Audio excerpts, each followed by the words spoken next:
Hi, this is Anna Claire again, and I just wanted to give all the parents a brief walkthrough on accessing all of the needed um, programs and items that your child will need for virtual school beginning tomorrow for Bedford County, Tennessee.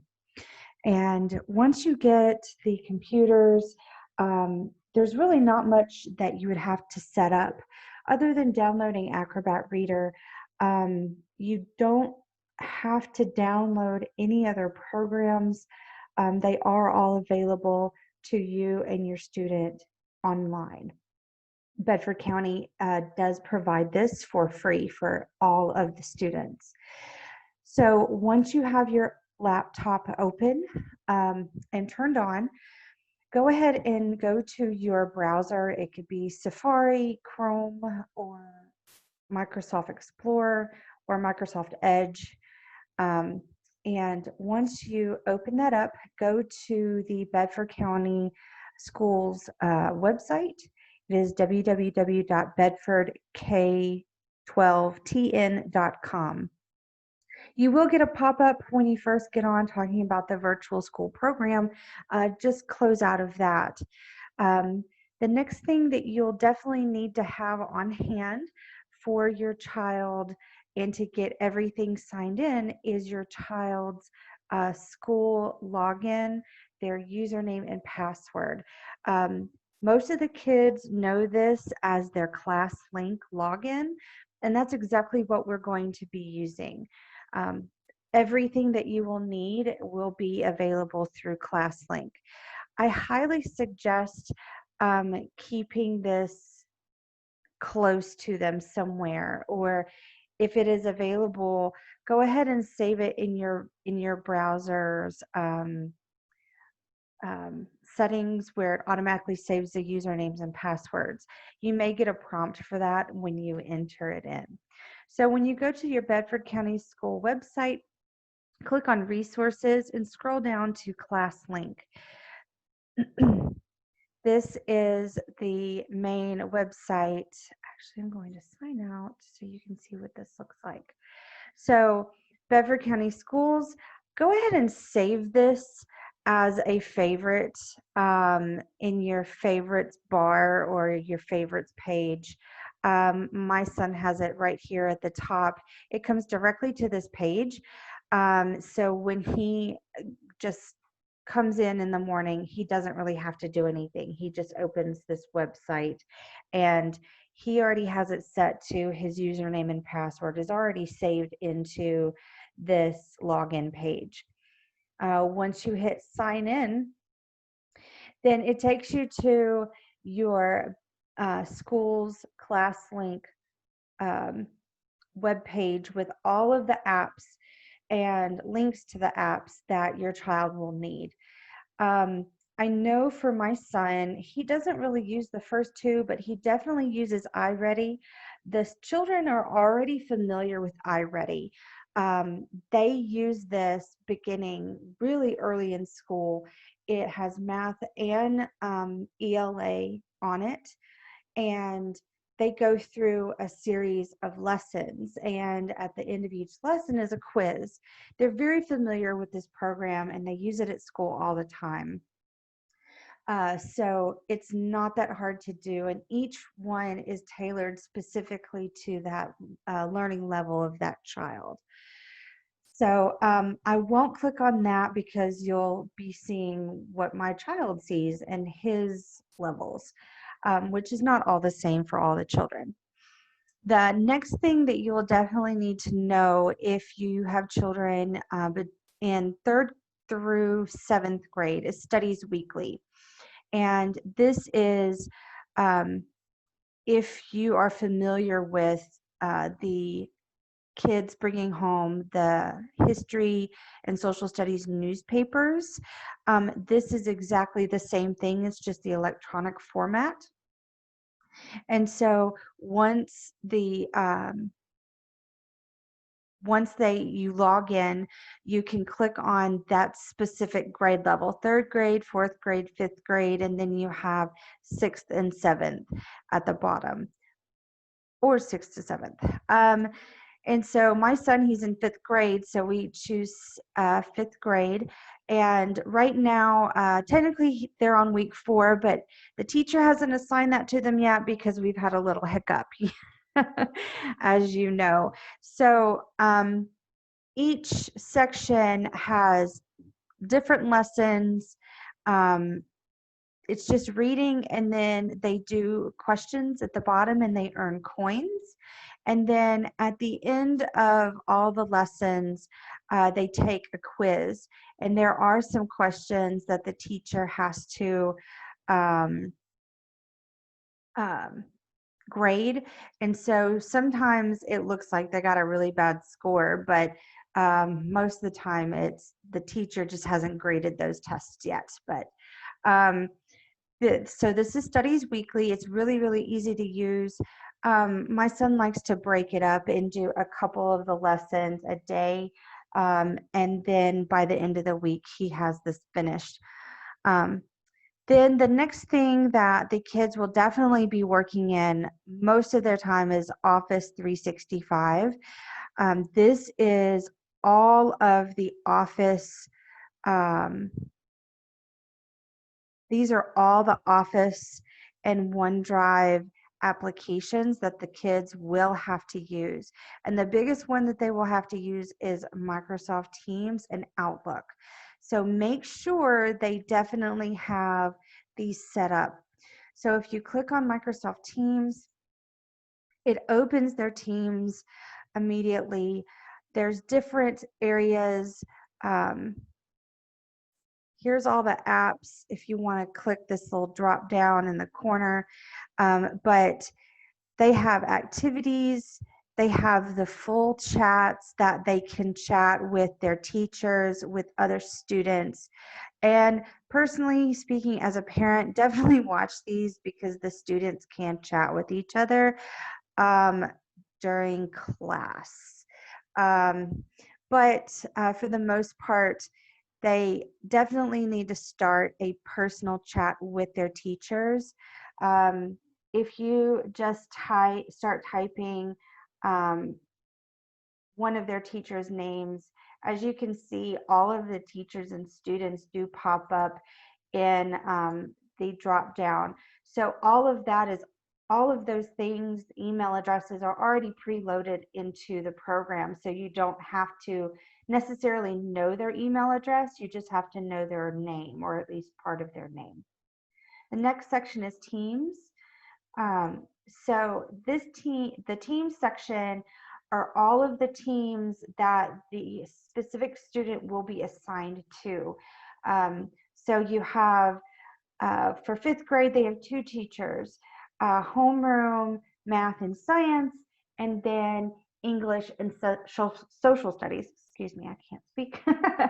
So we have 1 teacher, 2 teachers, and then they also have Miss, oh yes, Miss Taylor, Miss Rainey, and Miss McBride, which is the music teacher. We also have Mr. Tatum, who is doing the school counseling, and then I'm not sure, I think this is standard for all virtual students are part of this team group. Most of the assignments can be found in the assignments section, and each teacher can assign assignments through this portal. And Miss Rainey, you just click on it and click next. She hasn't set up any assignments yet, but if there was one here, there would be a link or a description of the assignment and a little paper clip on there where you can actually attach the assignment, and there's a button off to the right that says complete assignment. There is also a calendar that keeps students in order, basically, of when their class schedules. I do have 2 students that have been using a virtual school for 1 to 2 weeks already. My 5th grade son, he's been doing this for 3 weeks. So most of the time I really don't even have to monitor him. He just knows to do it. I also did set alarms on his phone to tell him when each class is. Because when he started, his teachers didn't have to set up a whole meeting room for all of the students. They were had on virtual because there were so few of them, but now everybody is. Calls just shows if somebody missed a call, and the kids do have voicemail as well. And the voicemail is connected to the Outlook email. So that is definitely helpful if a kid does miss a call. Now, if the kids aren't on in their meeting room at at least before 8 o'clock, the teacher will try to call them through the computer. So make sure the volume is turned up so they can hear it. You do have a section for files. So this shows all the different files um, that teachers can send. You can send that sort of thing. Each student does have a OneDrive storage, and you can set up a file folder to upload children's items to it, and you can share it with the specific teacher, and that way the child, when they send assignments to the teacher, not everybody is getting the assignment, just the teacher. You can attach the assignment directly to the teacher chat, the specific teacher chat, by using the paperclip within the chat. So that works really well as well. So that's the breakdown of Microsoft Teams if you haven't already become familiar with it. The next section is Outlook. So Outlook is already set up for your child. You don't have to download anything. You don't have to set up anything. When you do first log in, you're going to see a whole lot of things that the child has been added to. Don't let that get overwhelming for you. Also, if you have a lot of music, I know the music teacher has added all the students to a lot of different music classes. I think there may also be another one that they're going to do for library and PE, but I haven't heard anything else about that at the moment. I know my son has music class right now, I believe. So anyway, but Outlook, this is how you, it's really, common for email. Now, just this is also a good way for your kids to get used to composing emails and grammar, and what does it mean to reply or forward or set up a calendar, that sort of thing. So this is a good learning opportunity for all the kids. So I don't know about about tomorrow, but I'm definitely sure this is going to be new for everybody. And I hope that what I've shown you has been a little bit helpful. Now, if you do want to absolutely download all of Microsoft Office 365 for your child on your laptop, you can. You just go to install Office 365 apps. It does take a while to download. It will prompt you for a username and password, and in order to get it for free, you have to use your children's username and password for school. but you don't have to download it. That's the only thing. It's already on here within the web browser. Um, there's also some other apps that the teachers may ask the kids to download and log into with specific codes. I know Close Gap is one that Mr. Tatum has sent out to everybody. This helps him and your students to basically, it helps the school and everybody, teachers included, to keep a good track of the kids' mental health during being isolated at home and being a virtual student and being away from their class. I don't know why this is not popping up immediately, but it's very, very quick.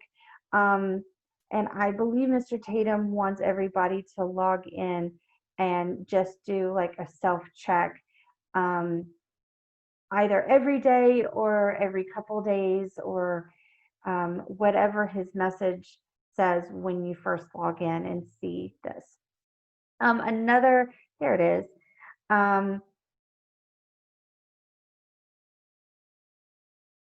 And then it's very, very easy. And so your student will start, it's like 2 or 3 questions. A lot of time my son does this first thing in the morning and then he's done. And then another website that I know that his teacher just asked him to log into, sign up and read on FA Free. It was like today that they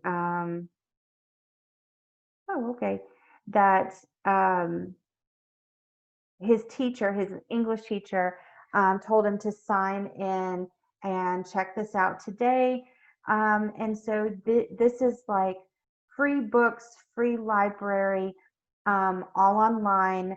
The kids don't even have to check out books. They can pull up the book online. It could read it to them, or they can read it. And then, okay. So this is an assignment that Miss Taylor sent to my son. And so I'm sure that they will be looking at this tomorrow. But this is something that's amazing. They will definitely have reading time. And based on my experience in the past 3 weeks, the kids are still very, very involved with their classroom. It's very, very interactive, just like it would be in class.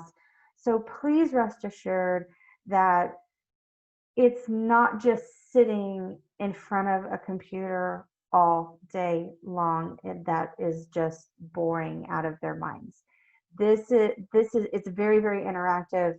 They 100% are involved, and other than them not like having I mean, they do have specific breaks, but other than they don't have to raise their hand to go use the bathroom. They still have the very same schedule that they would have while they were in class. And I mean, same lunch and everything. So, but if you do have, I hope this helps. And if you do have any questions, please reach out to the administrators at the school, at your school. And, we're all in this together. And I hope that this little tutorial on how to do this has helped somebody. I know this is a little bit rambling, but it is a little late, but I wanted to get this video out there for you guys for tomorrow. So good luck, and I'm praying for everybody, and we're in this together. Stay safe, everyone. Have a good night. Bye.